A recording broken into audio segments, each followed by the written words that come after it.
কলকাতার বাজারে পৌঁছেছে বহু প্রতীক্ষিত বাংলাদেশের ইলিশ। বৃহস্পতিবার দুপুরে প্রথম চালান আসতেই কয়েক ঘন্টার মধ্যেই সব বিক্রি হয়ে যায়। তবে দাম চওড়া থাকায় অনেক ক্রেতাকে খালি হাতে ফিরতে হয়েছে।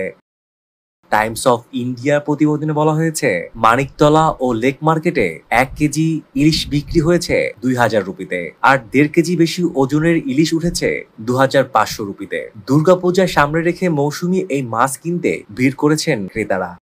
কসবায় মাছ বিক্রেতা অতুল দাস বলেন, অনেক ক্রেতা যে কোনো মূল্যে ইলিশ কিনতে চান, তবে 1 কেজি মাছের দাম অনেকের কাছেই বেশি লেগেছে। সরবরাহ বাড়লে দাম কিছুটা কমতে পারে। পাইকারি বাজারেও সরবরাহ ছিল সীমিত। হাওড়ায় পাইকারি ডিপুতে 1 কেজির বেশি ওজনের ইলিশ বিক্রি হয়েছে 1500 থেকে 1800 রুপিতে। বড় জাতের ইলিশ উঠেছে 2000 রুপিতে। এর আগে বৃহস্পতিবার দুপুরে ব্রাহ্মণবাড়িয়া আখাউড়া স্থলবন্দর দিয়ে প্রথম চালান 1192 কেজি ইলিশ ভারতে যায়। মঙ্গলবার গভীর রাতে বেনাপোল বন্দর দিয়ে আরো 37 টন 460 কেজি ইলিশ পাঠানো হয়েছিল।